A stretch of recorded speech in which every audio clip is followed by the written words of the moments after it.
Yeah, you never outro. Anyway, hello. Welcome back to the Catabolic Window.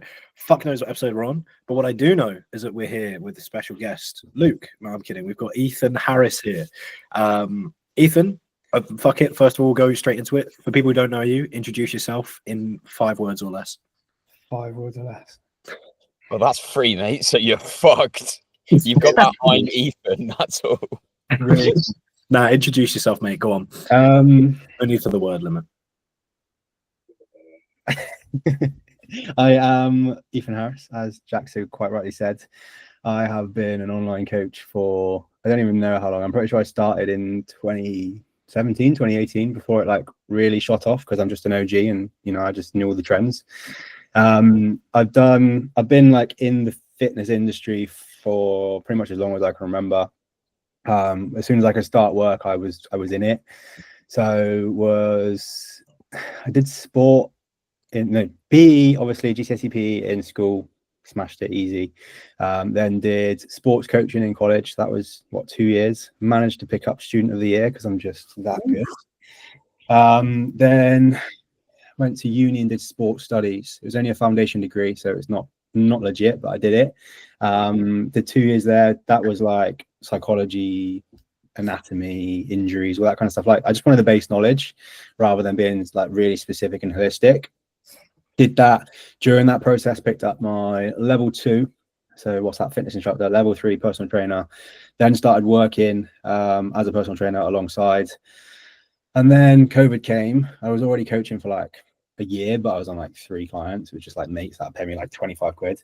And just like went from there. Then was it just before COVID or during COVID? One of the two. I started working with Josh Bridgman, so I was second coach for JBF Brigade. And I think at that point that was like big because there wasn't many second coaches. So the only person at the time I could think of was Luke Harper. So I always had a thing against him because I was like, I'm the better second coach. Not that he knew that, and God knows, but I did. I didn't like him at the time. We're actually a bit now.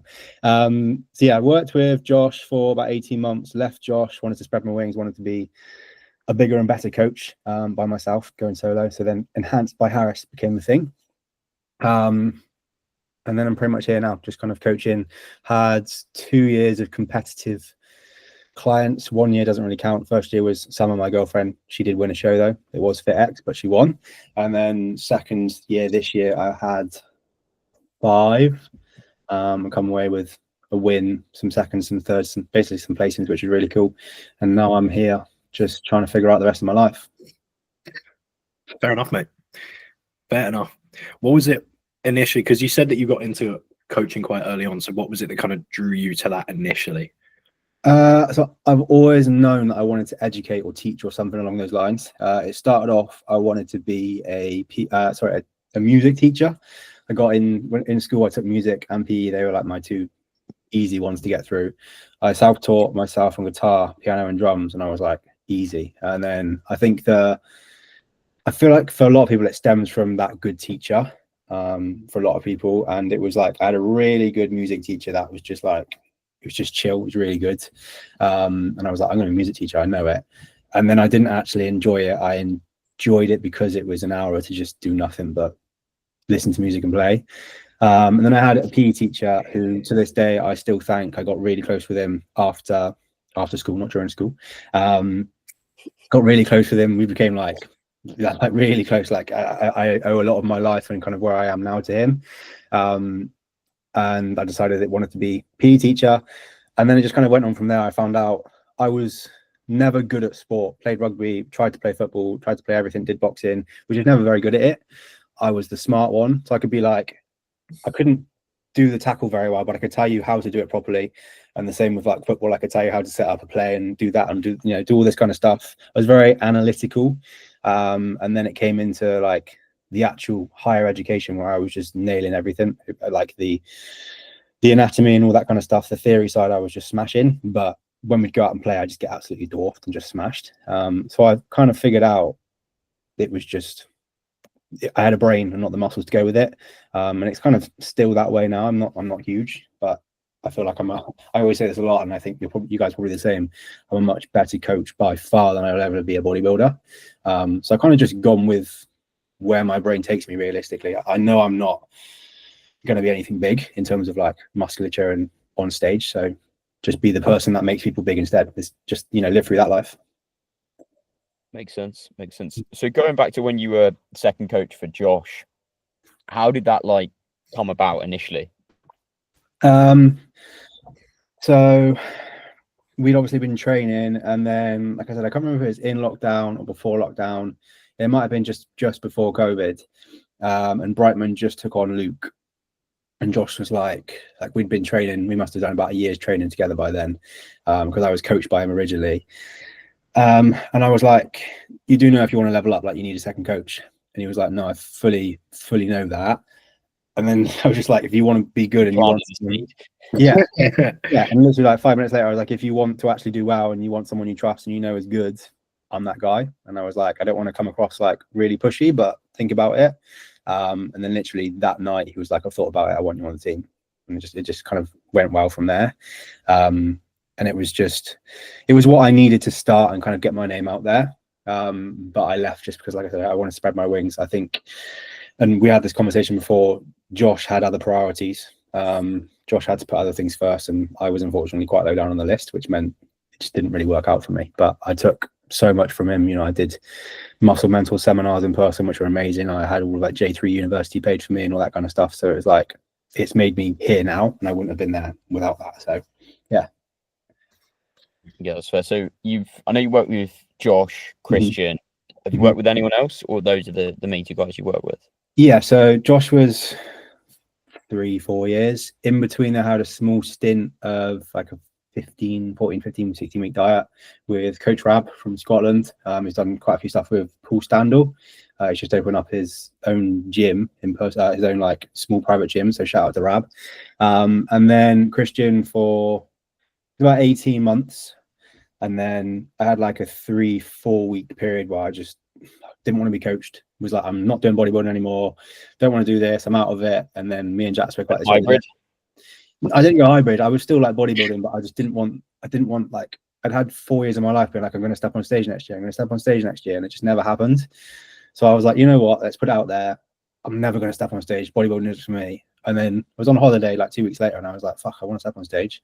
So 3-4 weeks away from Christian, came back and was like, let's prep. Like the first time a show that I did was the 19th of May. I was not a junior the 22nd of May. So I was like, it's perfect. Let's just do it. Did that, stayed with him. And then with health scares and all the stuff that came up recently, left him just because I just couldn't give what I needed to give. And then did my own thing for a little bit. And now for it would have been 4 weeks today, I think, I've been with big man Tommy T. And it's been going well so far. Yeah. I didn't know that. No one does. Secret. Oh, secret. They know now. Yeah, no, we went to the meetup Saturday, and I kind of announced it there, but I just didn't feel like I needed to. No disrespect to Tom. I just didn't want that out there. I didn't feel like I needed to. I felt like if I did that in my own head, then I'd have to like document it, and I'd have to do this, that, and the other, and people would watch me. And with like going from being in hospital 2 months ago, I didn't really want those eyes. I wanted to do it when I felt like good within myself. Yeah, and there's this weird thing where you change coaches where you feel like, well, I can't really, like, it's week 2, I can't really tag the new guy because he hasn't really done anything yet. Do you know what I mean? Yeah, and then you get the questions of like, what happened between you two? Like, nothing happened. Yeah, everyone always assumes that there's something wrong. It's so funny. I tried to run with it when I left Josh, and I was like, oh, we had this massive argument, like I punched him in the face, and people believed it. And I was like, I was joking, like it didn't actually happen. I think coaching politics are so weird, aren't they? Because like whenever it's like when Tom left CBC and then that became Physique Pro, everyone's like, what happened? What happened? Everyone assumes like there was this big dramatic fight, and people don't just like veer off and want different things. It's very bizarre. Same for like when you leave a coach. It's like, why did you leave the coach? It's like wanted to. Like it's not like, oh yeah, one day I got a check-in from Christian and he called me a bell end and sacked me. It's like, no. Yeah, no, and like I think a lot of it was an ego thing. I said this to Tom himself. Like I'd spoken to him before. I was like, I can't be coached by you because you're almost like a rival. I was like, if I go to you and people know I go to you, the chances are in my head they're thinking Ethan, Tom, and like a select few other people for like where we're currently at. I'll just go to Tom then, because Ethan's gone to Tom. So I was like, I just can't do it. But as we said the other day on Saturday, like, it's just easy to just sit back. He coaches how I coach. I know everything I say, he's going to agree with, and vice versa. Like every check-in, it's just been like, I literally said the same thing. But I always say this. I always say to someone like, this is what I think he's going to say. This is what I do. And when it comes back, like, it's just the same. So yeah, I had to like put it aside. But now I'm in it. Like it is good. It's what I needed. I'm one of those where I like to be by myself, thinking I know what the best thing to do is. But when it comes to doing that myself, I'm like, it's just like that paralysis by analysis. So I just have to be with someone. Yeah, I think self-coaching is like, you have to ask yourself what you're kind of aiming to get out of it. Mm-hmm. Yeah. Like, I know, Luke, you self-coach. You're like one of the few people who successfully self-coached. But I think that's because you had a genuine reason to do it, rather than just like, oh, I'm trying to save money, or, you know, kind of being a bit lost or drifting or whatever. I'm definitely someone who benefits from having a coach. Yeah. Just to kind of like, even though I'm probably quite involved, I probably annoy Tom a lot because I'm like, what if we do this? What if we do this? But like, it's still nice to have someone to bounce those ideas off of, to be like, yeah, that's good. That's not a good idea. Let's do this. Let's do that. Or that will come later, you know?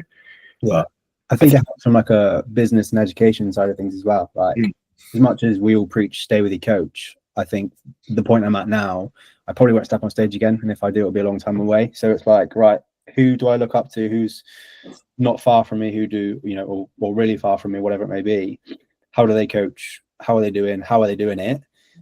I'll just take that from him. You know, this is what he's doing. Is it similar to me? Fantastic. If I find in 2, 3, 4 months time that whatever he's saying, I'm saying yes to, and it's almost like we're on par, which I've said to him may be the case, I'll just go somewhere else. You know, I think of like all the good coaches now and people that are up and coming, guys like Dan Bastic and that, they've been to Tom, they've been to Cal, they've been to all these people, you know, Martin, and they're now, you know, the second tier of coaching in the UK.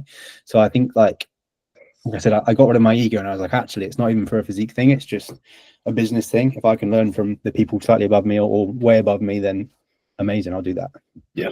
It's a good coaching audit, isn't it? To kind of like, because it's very easy to like look at yourself when you're training in a certain way. Yeah. But to come in and be like, here's me, sort me out. And then they come in and kind of give you different ideas. And it definitely is a good way to like experience different things. Because otherwise, like if you self-coach chronically, you're kind of playing Chinese whispers with yourself, aren't you? You're like just doing the same thing over and over and over again, falling into the same patterns.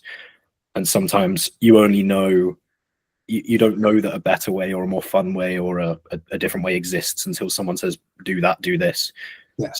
To an extent, like we've had this conversation before, mate. You're not allowed to call it Chinese whispers anymore. Oh yeah, sorry. What did we call it? It was like Eastern small talk. Eastern small talk. That was it. Oh my god. Dude, we should rename the podcast Eastern. It's definitely worse. And it's like, thing is though, I find like you want to have that balance of like, there's definitely some coaches, there's like a handful of coaches who at some point I do want to work with, because they will do kind of things I want to like work on or kind of know a bit more about. Yeah. But you don't want to coach hop by the same token. You don't want to fall for that like, oh, the grass is greener on the other side, and then it's like, it's just a different personality giving you something that already works, because it's not as if your current coach doesn't already work. Do you know what I mean? Yeah, I get you. I definitely noticed that like a lot of top coaches will do very similar things, because funnily enough, that's what's best for you, but they'll just kind of convey themselves in different ways and have different personalities.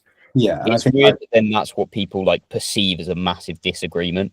Mm-hmm. Yeah, like Jack and I were talking about this last week because we were just chatting a load of shit about Paul Carter, and we were saying like, you know, JP, Paul Carter, Dr. Mike, they all agree that you should eat pretty well, train hard, and do it for a long period of time. They just agree on how much. Yeah, and I think a lot of it is just like who can get eyes and ears on them as well. Who can do it in the most disrespectful way, and Paul's the guy that does it.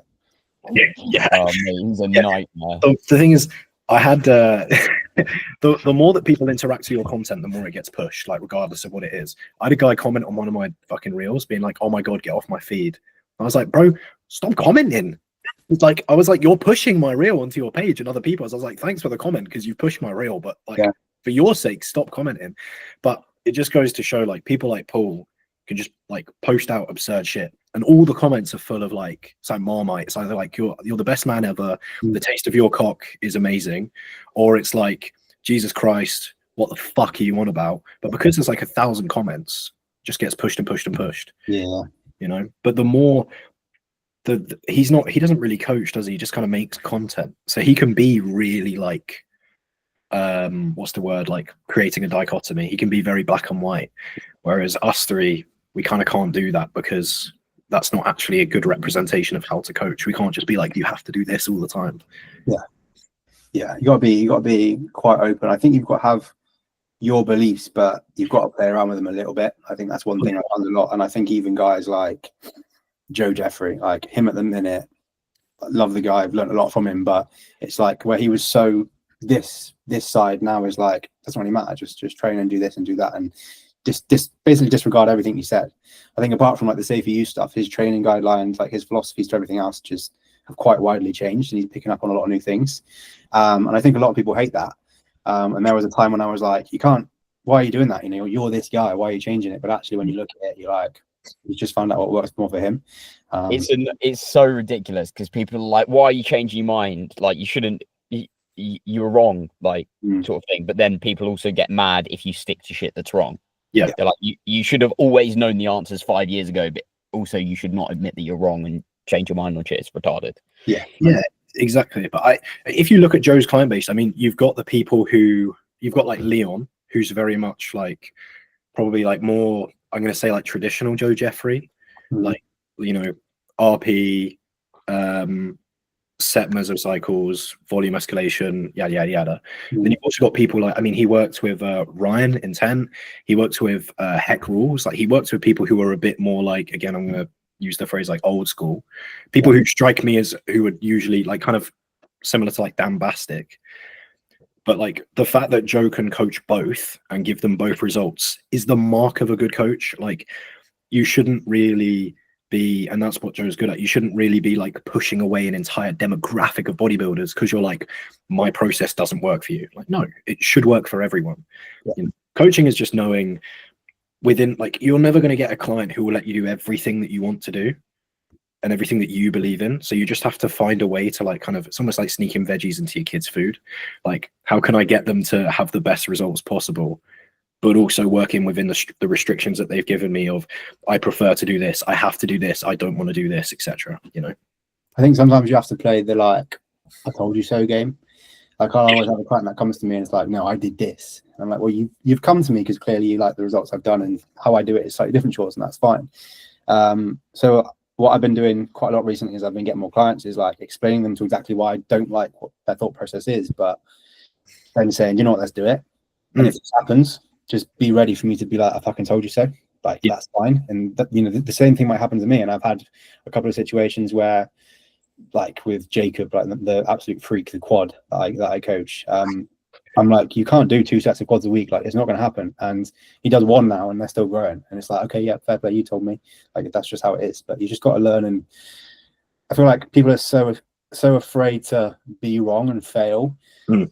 Realistically, what we do in the gym is just we search for that failure to allow us to grow, but yet we can't do it like online or anywhere else to be seen. Coaches definitely have a bit of an insecurity of like being course corrected by their client. Like, you as a coach, you have to, like with the quad example, right? You're going with an educated guess. For 99% of people, 2 sets of quad is not enough. There's no reason that for most people you would assume that that's okay. But then he's been like, no, I know my body, I can get away with that. And then he's been like, okay, we can observe that you can. Cool. So let's do that. But sometimes coaching is just, okay, your thought process is this. This is what's going to happen most likely if you do this. If you say I want to do 2 sets of quads per week, we can, but here's the outcome of that action. Are you comfortable with taking that risk? You are. Okay, then let's do it. Like, we can't, you know, we can't push our own goals onto someone. Like, you can't just, if you've got someone who's trying to like diet for a holiday, you can't force them to prep. If you've got someone who's prepping, you can't force them to stop halfway through. Like, you have to follow that client and what their idea of success is, you know? Yeah. Go on, Luke, I cut you off. I could see you were going to say something. I was going to say, what was I going to say? I think clients respect a lot as well when you say, like, actually, yeah, I fucked up there. Like, that wasn't the right thing to do. And it might be a small thing, it might be a little thing, but admitting that is definitely the right thing to do rather than trying to sweep it under the rug. Yeah, And then off, that's so weird. Can you imagine like trying to play that off? Like, yeah. Anyway, so I thought this would happen. Yeah. Like, what are you gonna do? Like, that would look very insecure of you. You know, Yeah. to be like, yeah, I thought this might happen anyway. you've then just got to like, and I bet there's some people that fucking do this. Like, they'll be like, oh, okay, I can get away with one set of quads a week, so I'm just going to give everyone one set of quads a week. Yeah. Because quads are a special muscle group that only need low volume. Yeah. It's like, okay, this is really interesting information, but it basically only applies to you and like this pro bodybuilder that's got massive quads as well. I think it goes to like the other end of the spectrum as well with like anabolics and volume. Yeah. Well, I have to do 15 sets, so you've got to do 15 sets. Or I have to take 2 grams to grow to become pro, so you have to do that. Like I had a client come on probably about a month, 10 weeks ago, and his first cycle was 1.1 grams within like the first month or so. His acne was bad. He started off with 300 tests, which I was like, I have no qualms with that. That's fine. Then the coach, who is young and he's just a good bodybuilder, like he's a freak. But it was like, oh, if you've got acne, what we'll do is we'll just add in Primo. I so want to guess. Wait. Can I get, if I guess what the start of the first letter of their name, if I guess it, will you say yes? Yeah. J. No. Fuck. Oh, that's what I was thinking as well. Are they British? I think I know who you're thinking about. Anyway, yeah, so his acne was really bad. He was like, mate, my acne's really bad. He naturally had gyno anyway. So the coach was like, right, let's just chuck in some Primo. We'll just take 300 tests to 300 Primo as well. Acne got worse. And he was like, oh, that's fine, mate. What we'll do is we'll just add in 300 mass on top of that. What? And, yeah, it literally. Serious, Had man. no blood work. DHD to an acne problem. What the fuck? Yeah, his no blood work, his food was awful. Like it was bad. And I was like, they're so simple fixes, but because he'd been told he had to take 1.1 grams and he was used to that for his first cycle, when I told him, you know what, let's just drop down to like 500 milligrams, 400 milligrams and just bring down tests, he was like, I can't do that. And lo and behold, he's so much better and his acne's gone now. Like, sometimes you have to hold the client by the hand and be like, trust me or I will refund you. This is going to work, kind of thing, you know? Yeah. Well, I know a guy who trains at the coach. You guys might know him, Charlie. And his acne got quite bad, and he literally went off for like almost a year. Was natty for like a year. Now he's like just going back on and being really, really careful with it. Yeah, and I think like it's things like acne are so diverse. Like it can be really simple fixes. It can be really in depth, like blood work, gut health, all that kind of stuff. But the amount of people that are like, I just take Accutane. It's mental. Like I was watching, it just came out, Theo Von's podcast with Mr. Beast. And Mr. Beast straight up said Accutane's the best thing he's ever done in his life. And I was like, you can't do that. Like it's mental. He was like, it helped him so much. I'd recommend it to anyone. Like if you've got bad acne or a couple of spots, you take Accutane. And I was like, what? You can't. That's mental. But yeah, no, that's shit advice. Wow. I mean, I don't know much about it, but I've heard some bad things. Yes, it's awful. If you type in, literally after this, just type in side effects of Accutane, it's literally just... There's a reason that it works so effectively, like so quickly. There's a big cost to it. I think kind of harping back on what you said, Luke, where, you know, that like being a coach who does one set of quads a week and making all their clients do it. Do you ever look at people's client bases and like they all don't have a chest or they all lack a back? Like the coach might lack it, which is fair enough, but you got a coach with no chest and all of their clients also have no chest. And you're like, okay, you've got a little flaw in your programming. That just screams like pre-made. The way that they're doing things is like this preset method. You know, give them all barbell rows, that'll fix it. Yeah, to be fair, they'll all grow their chest off that. I don't see why not. It stretches, stretches at the top. Yeah, that's a stretch. Yeah. But I think as well, to be fair, I was talking to another guy about this. Like it goes like template coaches go both ways. People think of it as like meatheads giving templates, which is 100% true. But you also see people who like chronically follow Jeff Nippard giving templates where they'll be like, oh, you want back training? Okay, we have to split lat and upper back. We have to use a cuff. We have to use a cable stack. And we have to do length and partials. It's like, okay, but do you know why that you might use those? Because those aren't universals. You're universally giving that to every single client, regardless of who they are. Again, it screams template. Like, unless you can justify, okay, I've got 10 clients, I've given it to all 10 for different reasons or for the same reason. Maybe they're all bodybuilders who struggle to grow their back and you know that they respond quite well to that stretch. Fantastic, that's justified. But people kind of do it both ways, where they'll be like, okay, copy and paste this training method over here, copy and paste this training method, whether it's lengthen partials with a cuff or top set back off of a barbell. They're both just doing the same thing. And again, if you've got like 50 clients, you're only going to get half of them to grow, because the other half are going to get fucking injured over here or bored of their training over here. Middle ground. Yeah. It's like they're looking for, you know, what's the optimal back session sort of thing.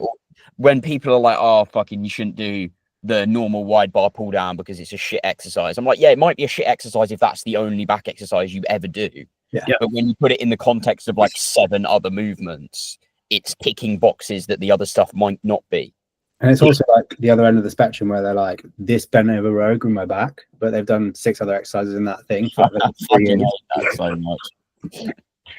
I just, it is always so baffling. I think fundamentally coaching just comes down to knowing, okay, this is why we do this. This is the downsides of it. This is why we do this. This is the downsides of it. And then you just pick what's applicable. Like, to be fair, like Jacob Tipper talked about it recently, I think, which was pretty cool to see from someone like himself. He was like, why the fuck can't you do a barbell row and then go do a cuff pullover? Like, genuinely, why can't you? There's nothing wrong with that. No. If you can justify Mutually exclusive, mate. Go for it. Yeah, exactly. You better put cuffs on the barbell, and then you better use a fucking dumbbell pullover or some shit. Like, I don't know. It's just so bizarre, but people tend to like copy and paste plans, and like that pisses me off. Yeah. But it's the same with like, you wouldn't give all of your clients steak. Some can't afford it, some hate it, some are vegetarian. So why are you giving all of your clients a fucking barbell row or pullover? I don't know. I'm always going back to those two. Because it summarizes it very, very well. To be fair, yeah. Literally every time I train back, I'll put something on my story like, "Oh, didn't do any hinges today, so my back didn't grow," or I'm doing a dumbbell row, and it's like, insert something generic about this building density. Yeah, to be fair, I remember when I got lean, I put a picture of my hamstrings and put like hingeless hamstrings or something. To be fair, hinges with me just like absolutely fuck my lower back. Otherwise, I would do them. I can do it on a belt squat, but my lower back just gets absolutely brutalized by them to the point where like I'd rather just do a seated ham curl or a glute drive. Yeah. But again, that's where like, would I hinge? Yeah, I'd love to do a stiff leg. It would be fun, but doesn't fit within what works for me, so I'm not going to do it. But I'm also not going to be like, oh, a stiff leg, much better off doing a hyperextension. Like, no, because a stiff leg would be more fun. Anyway. Is there anything that's been grinding your gears recently, Ethan? That's a great question. Yeah, it's the whole fitness industry is just awful at the minute, and it makes me question, like, even the people, the egos, the information that's coming out is just so absurd, where I'm like, what is the point? And then like you say something or you agree with them and you can't win. You either stick to what you know and you can't win, or you change your mind and then you can't win. It's just mental. Like, it has just been a case. I think one thing that's really worked for me is just not showcasing myself. Not being able to train properly and not showing off my physique has actually helped me grow, because I was originally, especially when I was prepping, like showing off my physique and being like, oh, this is really good because I do this. It's like, no, this is my clients doing it, and they will do something different. And there's so much things you can do. Like, there's 1,000 ways to skin a cat. Just find out what works for them. That's it. But that message never gets pushed as much as like, you have to do 4 to 8 reps, or you should main gain, or equally you have to go up to 25 sets a week, because it's extreme. You have people saying, this is the best thing ever, it worked for me, low volume didn't work, or vice versa. Or, this basically maintaining slow bulking really worked for me. And then people are like, nah, you got to eat big to get big. Because there's people arguing in the comments about it, your nuanced message of like, sometimes this is the right thing, sometimes this is the right thing, doesn't get pushed as much. Yeah, because nobody can really disagree with that. Like, you being contextual about what to do. People are like, oh yeah, that seems reasonable. Even like, no one's going to comment that, are they? No, literally. And I think like what we preach and what most people preach is right, is the long way. It is that like slow method. So it's like, I could listen to him who said I'm going to get there in 10 weeks for doing this, or you've told me it's going to take 5 years to become a pro. Like, I know which one I'm going to go with. Yeah. I think that the thing is, whenever you see people kind of like arguing these arbitrary things like this rep range, this number of sets, this rate of gain universally. Like whenever people talk about that, it's kind of like, okay, it sounds like you're kind of taking shots in the dark. Mm-hmm. You know, it's like, oh, you eat big to get big. It's like, okay, but why? Like, can you explain it to me? And people would be like, you don't need to bulk at all, just completely hold body weight. And it's like, okay, but why? And often like they can't really justify why, or you listen, they might give off reasons like Paul Carter with maintenance, and then you look through it and you're like, okay, what you're describing isn't actually maintenance, you're just kind of describing gaining very slowly. It doesn't really make much sense. But that's the thing, is like, if you throw up that dichotomy and throw up something like that, it makes people like, oh, I'm not doing that, I'm not getting stupidly fat, maybe that's why I'm not big. I'm not doing 25 sets a week, maybe that's why I'm not big. I'm not doing 1 set of quads a week, maybe that's why my legs are small. And like, again, coaching just comes down to like, we have a general idea of here's what rate of gain probably should be, but if we go a little bit quicker and we see better return on investment from that client, cool. It's just knowing here's why we maybe gain at this rate, here's the downsides of that, but here's what I'm looking for. Like if you're gaining a client at like 0.5% per week, but then you bump up their food a touch to 1% and their performance just fucking flies, they feel great, energy through the roof, okay, sick, let's stick with this for a little bit until this breaks down. Maybe you got someone on 0.5%, you let things drop down to 0.25%, things remain sweet, okay, cool. Maybe they were getting a little bit soft before, and now they're holding that condition, sick, let's go slower for them. Some people prefer heavier, some people prefer lighter, you know, whatever.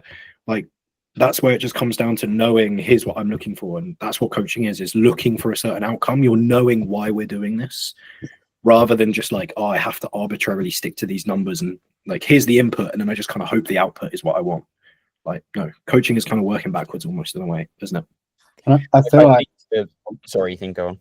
I feel like, and I say this all the time, and like when I originally talk to people, the studies are based on dream scenarios. They're based on dream worlds. Like in a dream world, I wouldn't have had 4 shoulder dislocations and early signs of arthritis, so I would do 4, 5, 6, 7 reps. But I can't. Like, go off a bit. If I could go and do those higher reps, I personally love training heavy rather than doing 20 rep sets, but that's just not feasible for me. Yeah, the same for like, it's the same for volume. Like I can only tolerate the limit for me on volume isn't recovery, it's tendons. Like I'll get to a point where like I'm just walking around the next day and I'm just like scared to lift my arm because like I'm worried that my fucking rotator cuff's gonna tear, or like my scap is, I'll be sat in my chair, my scap is fucking throbbing, or like my knees hurt. It's like, okay, like if I have to work within that limitation, you know, like same thing with rate of gain. I can't push rate of gain stupid because my digestion will just pack in. So when you've got these limitations, you can't just go, oh, I'll force it. Like, no, because there's a greater cost to that. Like if I fuck my digestion, I might be unable to eat properly for like a good few days, like even protein. If I fuck up my joints, I might not be able to train that joint for months. Like these are things that you have to, again, this is where like, if I do purely length and partials, tons of volume work, tons of high intensity work, I'd snap everything because I just can't do that. Like I need to vary things. I need to train things from different angles. I need to do some contraction work so I'm not killing my joints. But yeah, like you said, studies are often, people cite studies without kind of breaking them apart, because some of them are great, like really fucking valuable. Some of them really aren't, but people never look at the conditions of the study. They just look at here's what they tested, here's the conclusion. Like, no, look at the method. Did they like get 3 people in the study, or was it 300? Did they get like 3 people who've never touched a dumbbell and they were like, did you know if you whisper the word creatine into their ear, they see great gains? It's like, well, yeah, they were new to the gym, you know? You could almost look at your client base as like a type of study, in the sense of like, okay, if I've got someone that's got a bit more time to train, doing volume seems to work for them, but doing more volume seems to work for them. If they're fairly limited, okay, when you look at, I don't know, the 10, 15 people that might be in that situation, what intensifiers do they seem to enjoy the most, get the most out of, that sort of thing? What have I found works well nutritionally? But even then, you're going to find the guy does 1 set of quads, and any more than that, he's fucked, and they don't seem to grow anymore. But that doesn't mean you give everyone else 1 set of quads. It means this guy's an outlier, and for some reason, he doesn't seem to work. Okay, let's just disregard that for anyone other than him. Yeah. What was it we said last week, Luke? It was like anecdotal evidence is great for you. But yeah, but you need to like trial it with other people and see. And then if it works with like the majority of other people, then it's a useful thing to talk about. Yeah. We're talking about how people throw out anecdotal evidence, and it's like, if you have an anecdote on a client, that's fucking amazing, because you know with pretty high degrees of certainty that if you do that again, it's probably going to work again. Again, yeah, you can apply it to other people. There's a bit more uncertainty, but like if we talk about your shoulder, Ethan, like for you, anecdotally, low reps is probably one of the least anabolic things you can do. Why? Because it's going to get you injured. So for you, fucking avoid it. So like anecdotally, for you, low reps are going to limit your growth long term. You know? Yeah. Is there any? We've completed bodybuilding. Volume going. I was going to say, like, is there anything to kind of like bring things around, like full circle? Is there anything in the industry upcoming, or like that you can kind of see? Is there any hope? Is there anything in the industry that gives you hope, that makes you happy, that you like to be a bit more positive? We're always negative because it sells the best, but you know, people have realized Eddie Abu's a retard. Is he? That's a good one. That's a good one. Yeah, he denied menopause the other week. God. He said it was a scam made up by like fucking. Oh, I love it. I'm here for it. I'm here for his downfall. It's sick. It wasn't Big Pharma, it was something else. But like, yeah, it's a lie concocted to sell you artificial hormones or something like that, and you should just eat better, and that will cure your menopause. Artificial hormones? What, are they made of plastic? Like what? Fuck those, mate. I feel like it's the consumer that has no hope. I have no hope for the consumer, rather than the majority or the good coaches. I feel like as coaches, we are outliers. Like, if you say to someone, I'm an online coach, they're going to say, you're a what? If you go shopping and you shout out that you're an online coach, they're going to have no idea.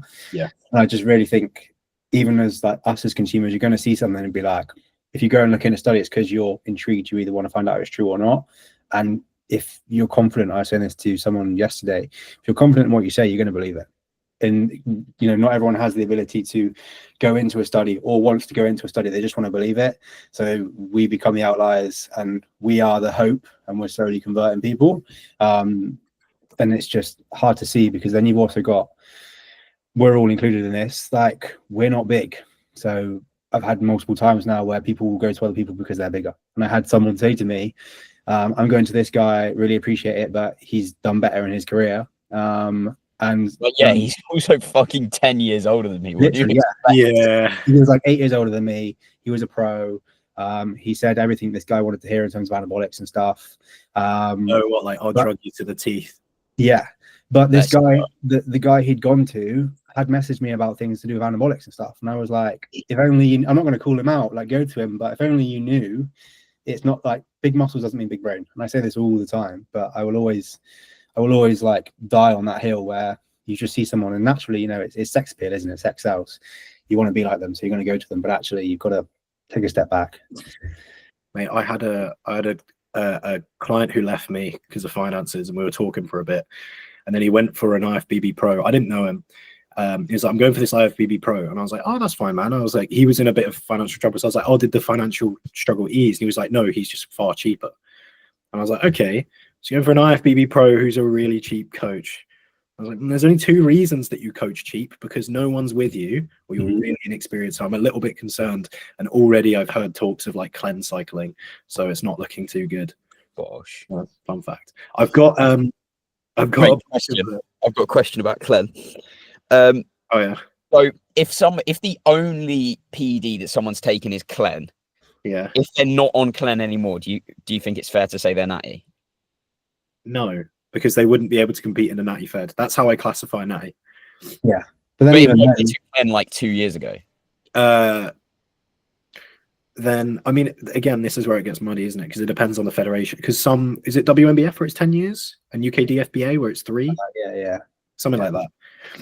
So because I feel like it's not that bad. Like if they're on clen now, it's like, yeah, you're not natty. But if it was like a few years ago, clen is not that deep of like it is great for fat loss and muscle preservation, but you're not going to like grow off it. Like, even though there's a little bit of anabolism there, you're not instead of up the train, just up the clen. You're not going to get wham. I mean, when I was 17, I was fully convinced I was natty after a cycle of 8 milligrams of Anavar a day. So good man. Nice. If it's oral, it doesn't count. Exactly. Yeah, that's true. You only lose your natty card if you pin. To me, okay, why do they care about being natty? Is it to compete? No. Then no, I was just interested in your thoughts. Oh, fair. No, like if literally giving his natty clients and then they're natty. Yeah.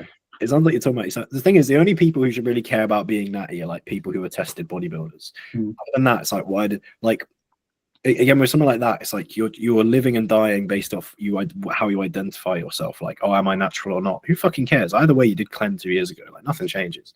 Yeah. Like, that doesn't mean go and do a cycle, but it also doesn't mean like run around calling yourself natty, or don't if making yourself feel say you're natty after that makes you feel better about yourself. Like, why do you? I haven't thought of a sexy name for this yet, but like it's like my my natural card raiser. And like if somebody says that they're fucking natty, they're definitely not. Like nobody that's genuinely a good natty is like boasting about the fact that they're natty. No, unless they wear MBW, and then they've got to be. Yeah, true. Like, the furthest it goes is like, I don't know, fucking PNBA Pro or something like that. But that's like literally a qualification sort of thing. It's not just like, you know, going crazy. Natty's either used as like I feel like it's often thrown around as like an asterisk. Like, here's my 3 weeks out as a natural bodybuilder, so I'm 70 kilo, please. I've got a bunch of our fun questions, Luke, for Ethan. We've got a kind of like rapid fire questions, some shit questions that we I almost said meal prepped, just prepped ahead of time. Each one's in like a Tupperware. We're going to do a big review. Yeah, they are. You got to open them out, and then the question comes out. So I'll kind of go through them my hand. But if you didn't have work, so if you weren't coaching, what would your ideal day be? Let's say as well if you weren't bodybuilding. Being on a boat, clearly, mate. Look at this. Music teaching on a boat. I don't actually do check-ins. I just sit on a boat. Man's got Starlink in the cabin. Well, I had all the money, or I still had to do another job. Let's say like you're retired, so you don't have another job. I mean, you can work if you want to, because otherwise you might go crazy. But it's up to you. My like hobbies at the minute, not that they're really hobbies, is like music and comedy. So I watch lots of stand-up. I watch like all the Kill Tonys and all that kind of stuff on YouTube, and music. So like a really ideal time for me right now would just be to go into the city centre, find like a live lounge, and just listen to people either doing like stand-up or playing some kind of like jazz or blues or something like that. Like I love all music, but I feel like there's nothing quite as nostalgic than just sitting down and just in a jazz bar. Yeah, that'd be ideal. Otherwise, I don't really think much would change. I'd still want to be semi-structured with my meals. I still want to train. I don't think my training would change either. I like training how I train. I don't think, I can't wait to go and do hybrid. Like I'd want to be a little bit fitter, but I don't really. I wouldn't call myself hybrid or anything. It would like completely change. It would probably just be more of what I do with a bit more enjoyment and less thought on, oh, if I do this, I'm going to be fat and then I'm not going to look good. Fair. Makes sense. Who are your favorite comedians at the moment? Favorite comedians? My favorite of all time, and I watched him live, was Lee Evans. I just loved his energy. I just loved him, to be fair. I am a big fan of, I can't think of his second name, but that Ari, the Polish guy that's trying to get his visa, so he's on Kill Tony. Love Shane Gillis. I love his accents. I love all the impersonations. Shane Gillis as Donald Trump is hilarious. Yeah, so good. I love Adam Ray as well. Fucking hits it on the nail. Yeah, and then Adam Ray, his impressions again. I like someone that's like does everything and just isn't afraid to just be them. Like Shane will just outright get cancelled here and there and be like, just carry on. I like people that are like quite satire and can just go for it. And I enjoy. I think if you guys watched Kill Tony before, I just watched clips of it. Yeah, I just enjoy how people just go out there and so you're just going to find someone that's amazing and they are just like a normal person, but they just don't care. I just enjoy like my favorite humor is the humor I am, and it's just like blunt, just proper satire. Like you don't know if I'm joking or not, but I know that's like the best humor. Yeah. All right. What is a common misunderstanding that people have about you?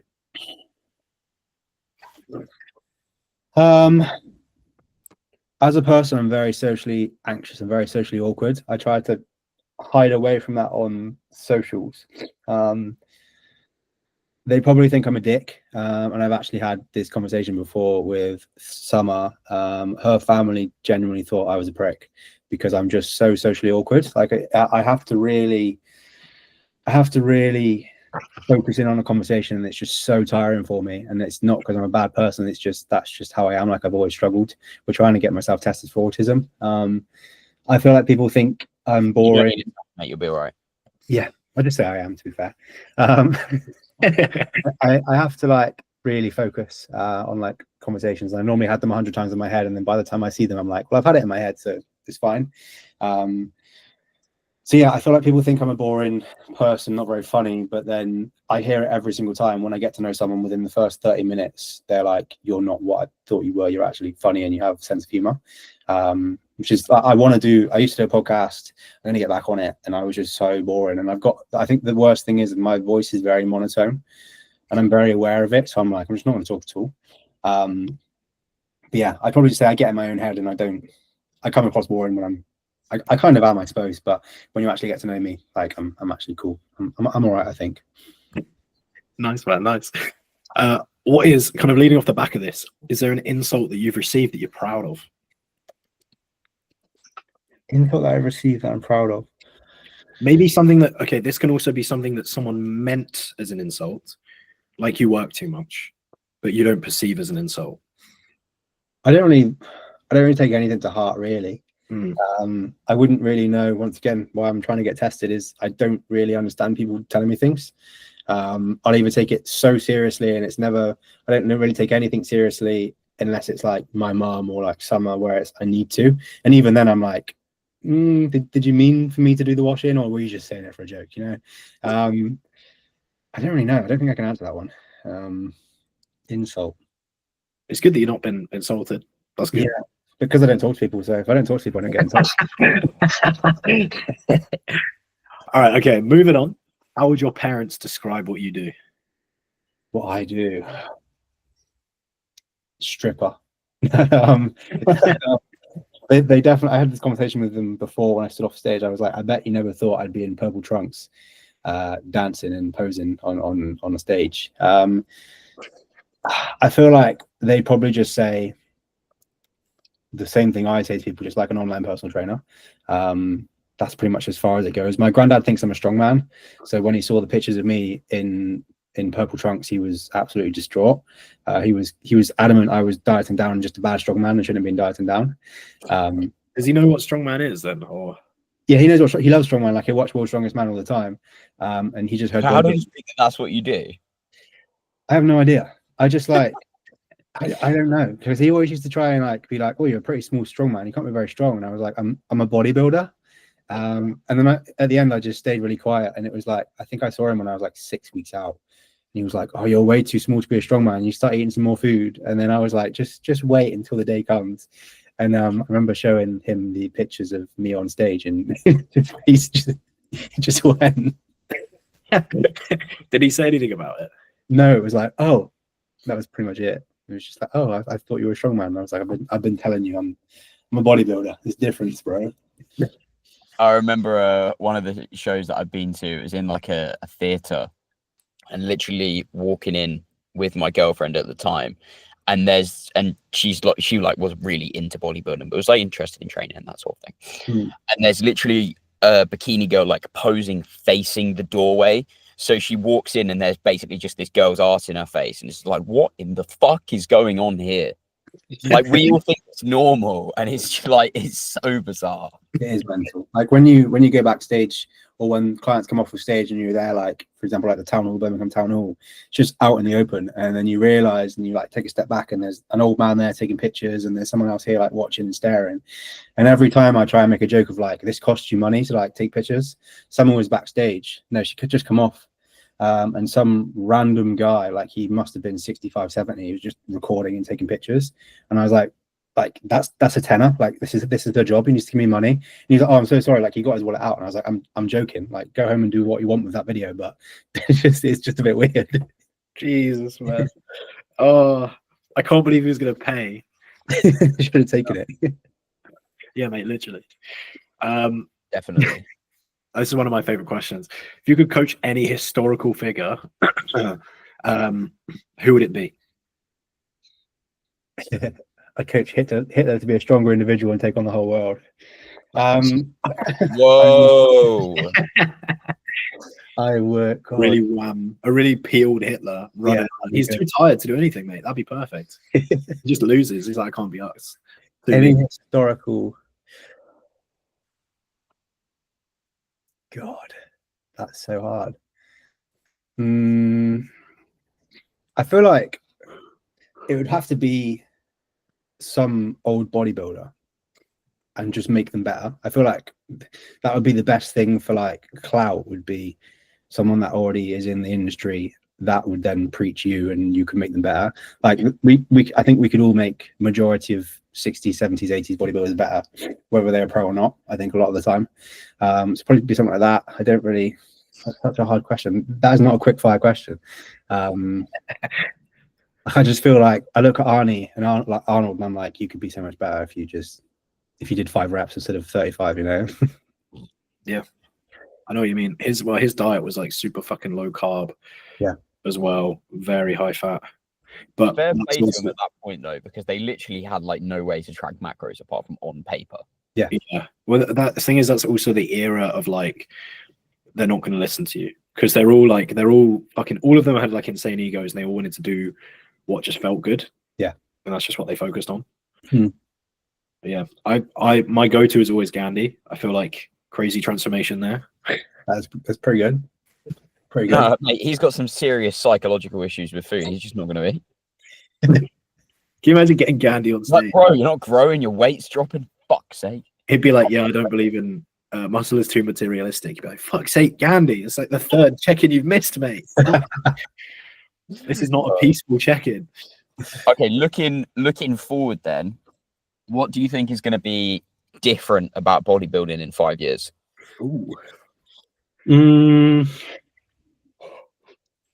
AI bodybuilders. Yeah. Yeah. What, as in like AI pictures? No, as in like the bodybuilders will just be AI robots and they'll just like control the size of their tissue. That sounds like we're going to be overrun by AI coaches just because why not? I think blood work's going to be a big thing, even more of a thing. I think the US will finally be on similar ideologies to where we are, but they're still going to be behind. I still think hearing some like US coaches and what they're giving clients that have like come to me or spoke to me, I'm like, what the hell? I think bodybuilders is going to live longer. I think you might find things like masters may not even be a thing potentially. Like when you look at the 35 plus masters, you're like, you are an open bodybuilder. Like you've won the masters when you could be winning. I just feel like there's going to be a lot more longevity in the sport. Unfortunately, there's always going to be arguments, and this is always, you know, what we're currently going through is always going to happen in terms of people dictating and trying to say things that sound cool, but that's just selling things, isn't it? But yeah, I'd like to think so. I'd like to think more so from like a really honed in thing, like there would be we are of an era where we see the 5, 6, 7, 8, 9 times Mr. Olympia. I think that'd be pretty cool. I'd like to be down there, like whether that's Samson or not. I think that's probably coming soon. I think the last couple of years they've been really sieving through what they like and what the audience likes. I think Samson could be that guy. Yeah, agreed. Yeah, that's pretty much it. I'd like to imagine we'll go into a safer, happier bodybuilding world. I feel like ECGs are going to be far more like they're already getting a lot more common. Like it is like hearts are still the biggest killer for bodybuilders, like heart attacks, cardiovascular disease. I feel like ECG, like telling people to run bloods, I feel like there's going to be more and more companies that will do ECGs, and I feel like it's going to be like, okay, 12 weeks, get your heart scanned, get your bloods done, crack on, probably get them done at the same fucking place. I feel like. Yeah, that was literally why I was in hospital, because I had to have ECGs and I was having chest pains and heart pains. So it should be a thing. I'd like to see it a thing. I think Atlas are going to be someone that's going to do that fairly soon. So shout out to Atlas Labs. They're pretty damn good. Holly's very good. Yeah, I'd like to see that, especially now going through it myself. I was someone that would be like, you know, I'd listen to guys like Matt Strong and be like, get an ECG, I'm good. And then once you find out actually it's extremely common to have left ventricular hypertrophy and all that kind of stuff, you kind of like, shit, like I should probably actually get clients to do it and myself. And nowadays, like it's so easy to just not even pay for blood work, and you can just go into the hospital and say, I want blood work, and they do it for you now. Like I've got multiple clients now that have been like, I didn't go to Medichecks, I just told my doctors to do it and they just did it for them. So if you just go in, like if you're scared of, you can't afford an ECG and you're scared of it, don't put excess strain on the NHS. But if I was to do it, I would just go in and say, I've got chest pains, and they'll just do an ECG for you. So or don't, you know, whatever you want. I think people, a lot of bodybuilders that I talk to and like coach are kind of scared to like tell their doctors. Like every time I've gone to the doctors and they've been like, do you take anything? I'll be like, yeah, I take steroids, here's what I take. And obviously, like all they do is say, yeah, you probably shouldn't do that, I would advise you come off them. And you go, okay, I'm not going to. And then they go, okay, let's do this then. But like they need to know that shit so that they know, like, okay, if your heart is already likely to be affected by things and they're going to give you like some kind of medication or put you under anesthesia or something like that where there's a concern, to know that shit. But I think a lot of people are like scared to tell their doctors of like, I take performance enhancing drugs by choice. They're not going to call the police on you. They're just going to tell you, yeah, don't do that, you know, but be open with your doctor. Like, I feel like you can definitely get turned away though. Like the whole reason I ended up, what have I gone? The whole reason I ended up to do that. Hey, go on, get the camera back. Oh my god. Oh no. Hey, there we go. The whole reason I ended up like in hospital was because it was such a slow process. So I started off having what I thought was kidney pains. And she was like, oh, I know why you're having kidney pains, because you're drinking 5 liters of water a day. That was solely what she said.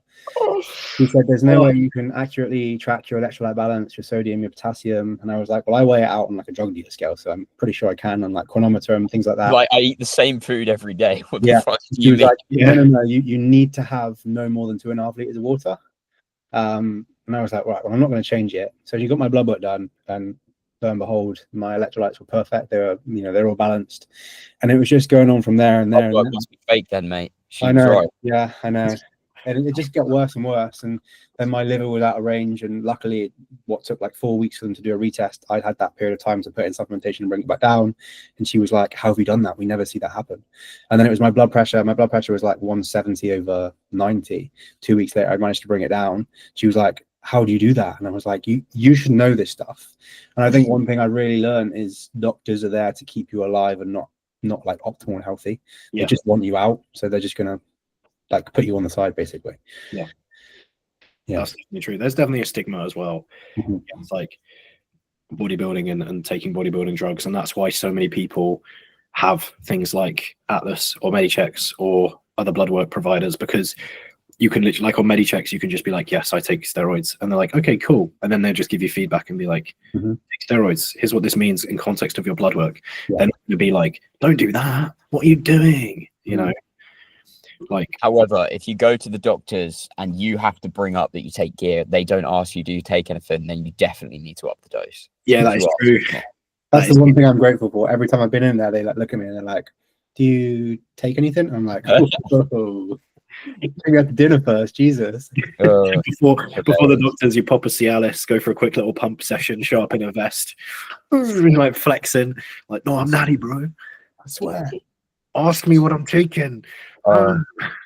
Brilliant podcast, boys. Brilliant right, stuff.